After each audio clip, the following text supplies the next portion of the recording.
It's alive!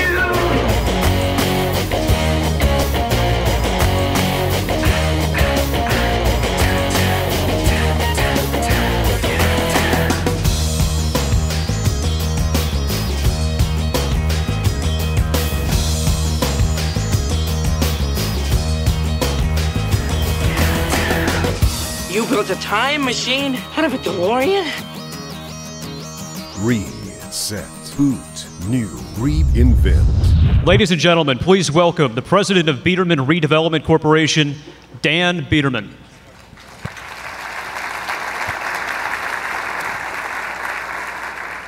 Okay, I've never been introduced that way before. I'm going to pick up on the mayor's theme of sports. I'm a baseball fan and a Met fan, so I hate the Yankees. Those of you who don't know. Oh, good. I didn't know that was going to be an applause line. You're getting a guy we wanted to go, because he's a great hitter and great fielder, but he does not hustle to first base. So you're going to have, those of you who like hustle are going to have a challenging season. Would be different than the Seahawks. I was here in 1973, and I remember what Seattle was like. And Kate invited me in '97 to speak to this group. So you have an advantage if you've only been in a city 24 years apart and then 17. And just to reassure you, you're going this way, nothing's gonna send it back down. You're gonna succeed. And I was very impressed with the plans yesterday that are being put together by the Waterfront Group and the thinking about Occidental. You guys are really far ahead of where you should be, and this will be a success. Let me also thank Jack and Kate and Randy and Emily and everybody from Downtown Seattle Association. In case you didn't know, this is the most tightly organized downtown group anywhere. It runs like a Swiss watch. Every second is calculated. Fantastic.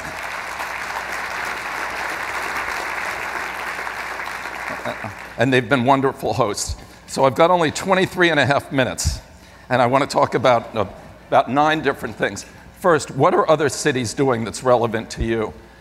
Dallas, you may know about this deck park. We worked on it. We're very proud of it. It's integrating the Arts District on the right from uptown Dallas on the left. That was the highway. This is the park. It's heavily programmed. You get a sense of it here. We're going to talk a lot about programming in this 23 minutes.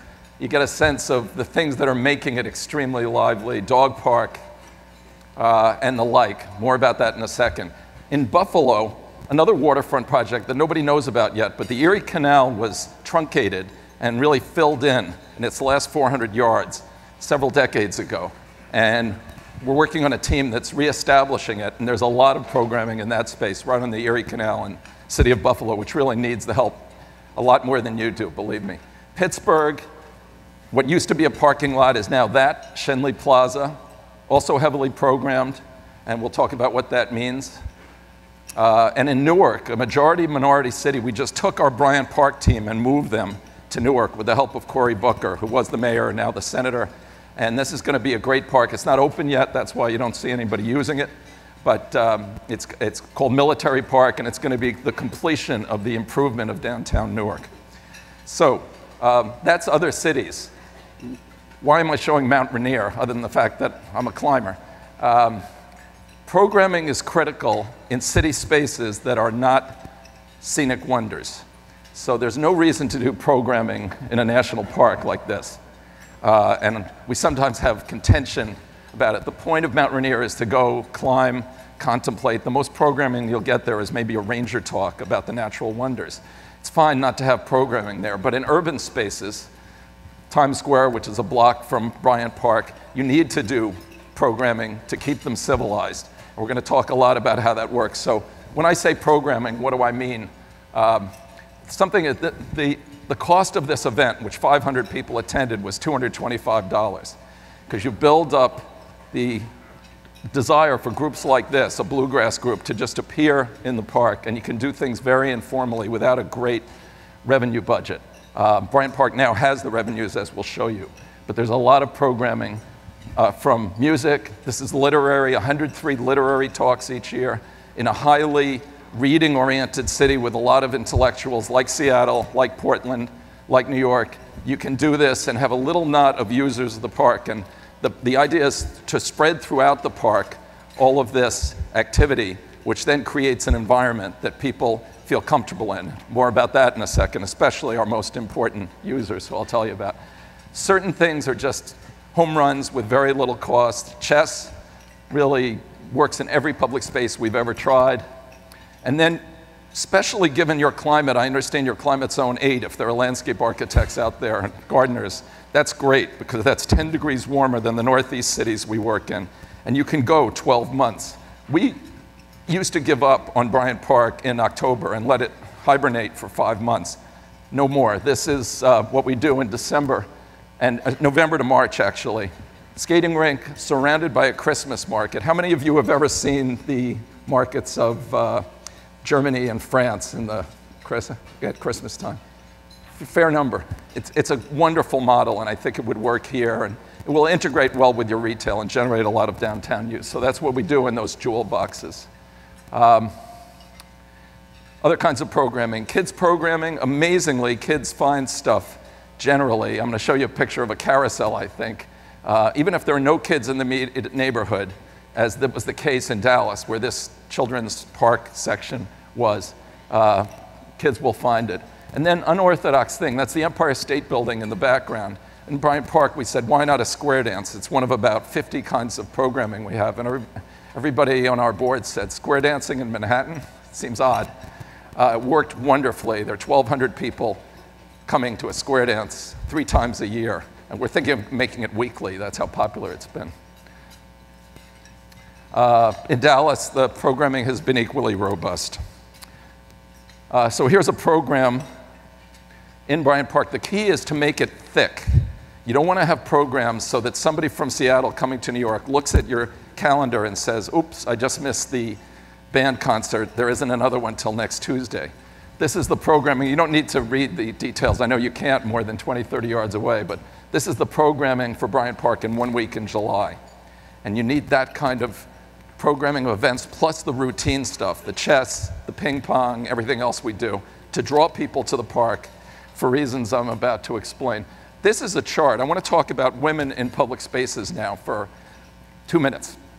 They are your most important users. Women react to threats to their safety sharply, quickly, and emphatically. They will leave a public space if it seems unsafe to them. Men will plop themselves down next to a killer with somebody who looks like a killer. Women have a border, and they know what looks not so good to them, and they will not be there with you. So you need a chart that looks like that, and I think you will achieve it in this city. Pink is women, blue is men. Bryant Park is a majority female park now. We're at about 58% women average. Anytime you can get to 50-50, unless you're on a women's college campus or something, there's some anomaly, that indicates you've got a safe park. Some of the spaces that DSA asked me to take into account are not skewing 50-50, they're more like 75-25 male. That's a bad sign. If you see a 75-25 space, get out of it pretty quickly, males. The women have told you that this is somewhere where you shouldn't be. So those are the counts. You can't see them in the back, but we take counts twice a day, male, female. We think about the weather. It's our only way of judging whether we're winning. Do we have a lot of people, and do we have 50% women? Now, what drives women? This is dwell time, and I don't have much time to go into it, but you want not only people to arrive, but you want them to stay, linger. We call it dwell time, and we're scientific about it. We have interns going out and counting. They pick, the guy in the yellow shirt there, and they count how long he's going to stay, and they average them all, and that's what's on the bottom there, how much dwell time we have in various sections of the park, and should we play with the programming mix to try to make the dwell time longer. What else do women care about as your most important park users? Restrooms. Bathroom management is one of the things I didn't think I'd learn when I left graduate school. But I am now an expert on how to manage bathrooms the right way. Restrooms, whatever you want to call them. So this is ours in Bryant. We've had, to be fair, we have a home run in Bryant Park in the restroom area. Some of the other things I run, other BIDs and the like in New York, I would say we're so-so, not where we want to be yet. It's a hard thing to do. This is deluxe. This is mosaics, recessed lighting, coffered ceilings. An interesting thing to do is benchmark yourself against the unattainable. So here I would say to Kate, the restroom you're going to do has to be better than the restroom in the Westin. So that's very hard to do. If you go into the lobby restroom here, I think you'll find cleanliness. I think you'll find the grout is clean. It's been cleaned by some scrub brush. I think you'll find flowers, like we have on the right. And those are all things that the public adores and notices, and especially women. Because if you're going to have dwell time from women, you need to give them a place to go to the restroom and not make them go back to their offices. And they, actually, Starbucks is doing a public service. Most of the visitors to Manhattan know where they can go in a pinch, other than us. And we have a massive tourist use, is Starbucks, which lets people use the restrooms. But far better is to have a great restroom in your public spaces. So start thinking early on restrooms. And by the plans of Shannon, which you're about to hear about, and the Waterfront group, they have left nothing out. They're really good plans. And I wouldn't say it if I didn't think so. They're really great. So the Marriott, the St. Regis, the New York Palace, if we, there was a football coach. We can talk about football one more second. Don Shula used to say to the Dolphins, strive for perfection, settle for excellence.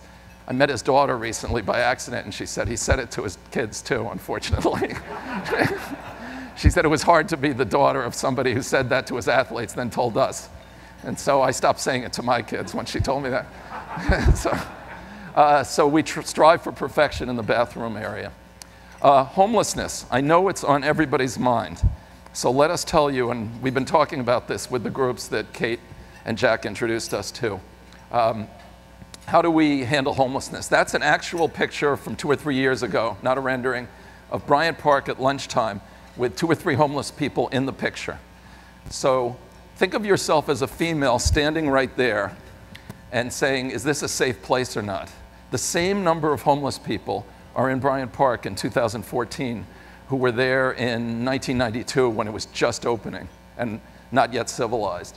But a female scanning that view was pretty comfortable and saying, I'm actually okay. I don't really feel this is a homeless hangout. I don't see anybody who threatens me, so I'm fine to sit here. And all you need to do, it's not that simple, but what we needed to do is let the homeless be if they are obeying the rules of the park, and take the non-homeless number up to a very high ratio of non-homeless to homeless. This is the humane way to treat homeless people.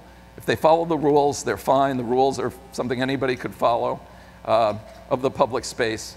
This is a chart you won't see in the back, but the number of homeless on the bottom, which varies generally from about 8 to 30, and the ratio of non-homeless to homeless over a 3-year period in Bryant Park.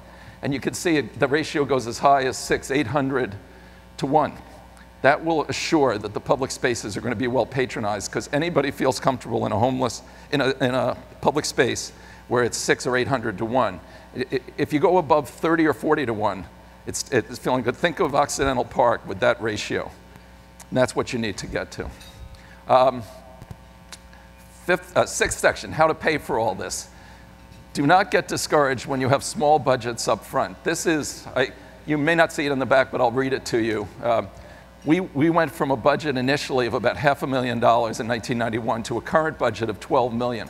You just got to work the P&L. It's almost like when you're in your private business. This is mainly a private group of people at this event. You're working the P&L constantly, patiently, building the revenue side, spending sensibly on the expense side. We're a totally private group. We don't take money from any government entities for the last 17 years. The top line says event fees, $2 million. Restaurant rent, almost $2 million. Concessions, $1 million. Assessments, $1 million. That's from the BID around the park. So it's less than 10% of the total budget comes from the real estate industry directly. Sponsorships, $6 million. And we have the names at the bottom of some of them. And Seattle has contributed in a major way to Bryant Park. We thank Microsoft and others who've been there. Starbucks paid us $125,000 for a 2-hour use of the park when Mr. Schultz wanted to announce a new blend about 4 years ago. We were very grateful. The lesson is, with those brands and others, there's a lot of money sloshing around in the experiential marketing economy. Your ideal world is to get other people's money to fund the things you're doing in your public spaces. Take some from the real estate industry that's going to increase in asset value, more on that in 1 second, and take a lot of money from people who would not normally contribute to DSA or to the city of Seattle or other public spaces. So we got up to a total now of $12 million.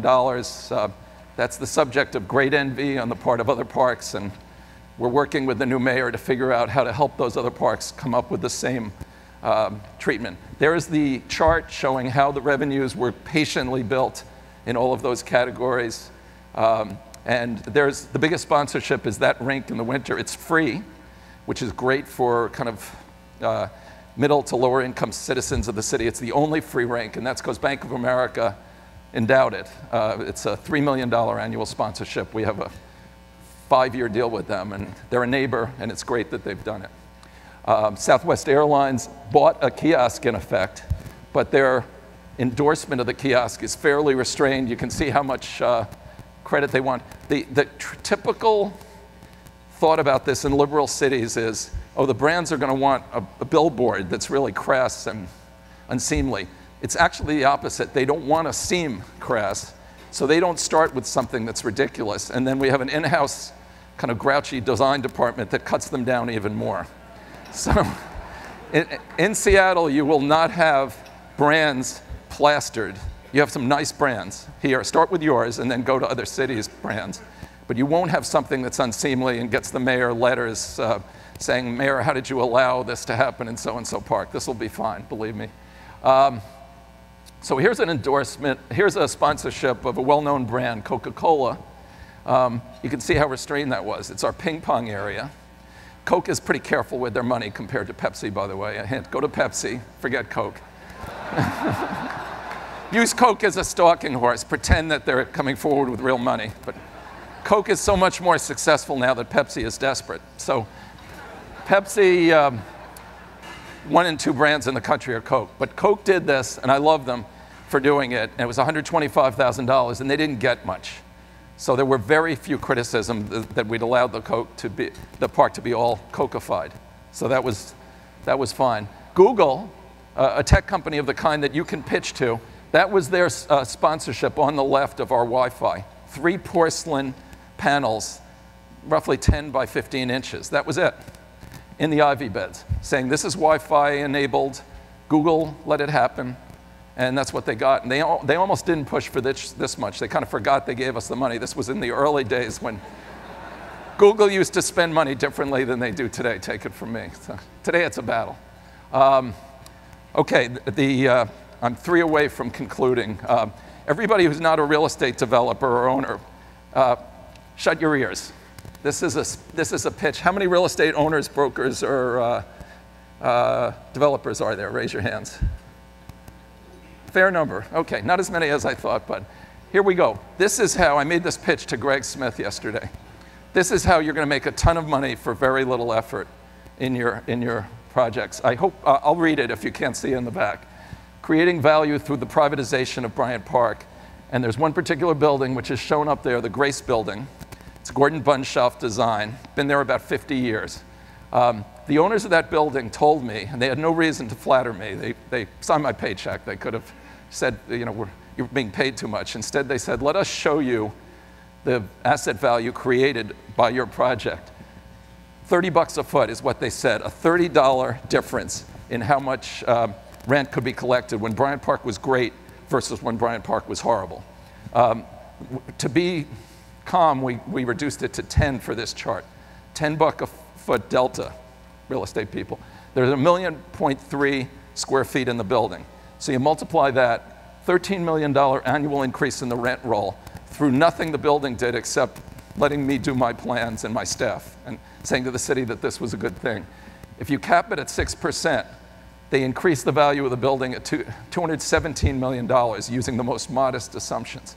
So then the owner of that building who told me this turned to me and said, I am telling you we don't do a lot of 217X deals around here. And that's what you want to do. So it can be a tremendous builder of asset value if you'll cooperate with the plans that DSA has, not only for the parks, but also Shannon's excellent plans for public spaces in the Pike corridor. Then we documented it in a little advertisement for some of the firms. Ernst & Young did a great study confirming those numbers, saying asking rents in the park increased at a much higher rate than the surrounding neighborhood. And then CBRE did a very good study of park premiums that was in the Wall Street Journal. And we're on the left, Madison Square Park next, the High Line, Hudson River Park, Battery Park. We were glad to see that our delta was a lot higher than the others, because we've been at it longer and we think we're a little smarter at building the value that matters to the real estate owners. But tremendous premium cooperating with downtown improvement plans. Okay, a word about how to organize.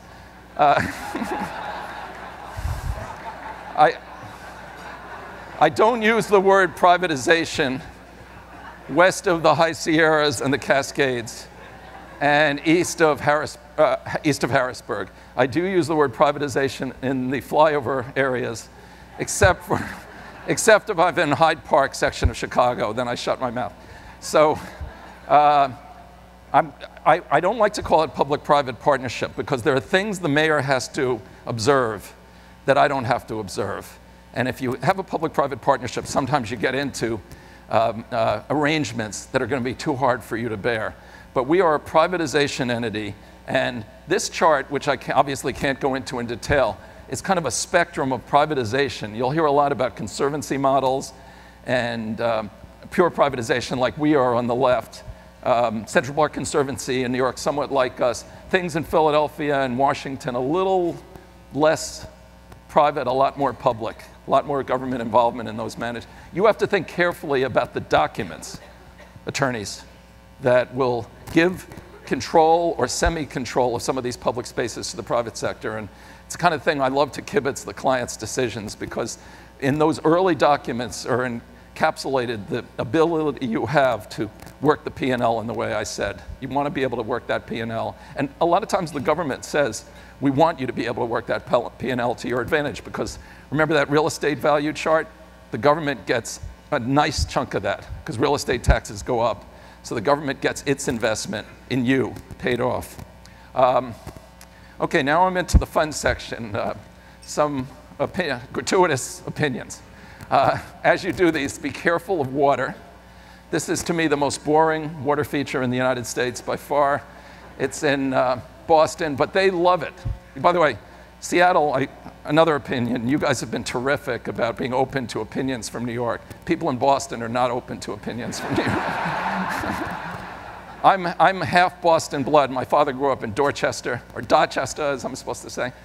And I use these credentials, and I say, I hate the Yankees, I'm a Met fan, I love the Red Sox. They wave it off, and they say, you're from New York, so we don't really sure we have much to learn from you. In Boston, they know everything already. When I get to a town, and I've spent this much time with Kate and Jack, I know whether it's a provincial town that's not willing to listen to outsiders. On that scale, Seattle's 9.5, 10 being the best. You guys are listeners, you're terrific. Bostonians, I keep saying, you need to take this out. This is in Back Bay, those of you who know Boston at all. It's windswept. The last thing you need in the windiest city in the United States, and one of the coldest, is a reflecting pool like this. That's the Mother Church, by the way. If you're gonna do a fountain, try to get this one. Steal it from Rome. How many have ever seen the Trevi Fountain? Oh my God, that's tremendous. That's the best percentage I've ever gotten. It's truly, I cried the first time I saw it. I've been waiting to see it for 25 years. And try to make it really a thing of beauty. And that has to do with kind of the battle between abstract art and representational art. So I'm not a fan of Richard Serra in public spaces. And obviously, this is an exception. But generally, the public has voted. It likes representational art. It doesn't love abstract art. So just two opinions from the peanut gallery. And then this is very appropriate for Seattle. Last thing I'll say, do the unconventional. This is you kind of are an interesting mix. You style yourselves as unconventional and original thinkers, but you think very much like business people. So we analyzed fountains in New York, and I kept saying these windswept, empty water features in the winter are really not good for New York. They're terrible. So I said, what if we left the water on? Everybody came up with the reasons it was a stupid idea. It will freeze, it'll crack the fountain, people will slip on it. We swept all that aside, figured out how to avoid that, leave the fountain on. So every time a winter like this, which is brutal, it becomes like this, and people are showing up in masses to take photos of it. People are tweeting, you've got to go take a picture of the Bryant Park fountain. So it's really wonderful, and I think you're going to have some chances to be unconventional in what you do. And it very much fits Seattle's personality. So the last injunction I'd leave you with is be unconventional, be like Seattle, take chances with things like this. And I'm telling you, I can see already this is going to be a very successful city in redoing its public spaces. Thank you very much for listening.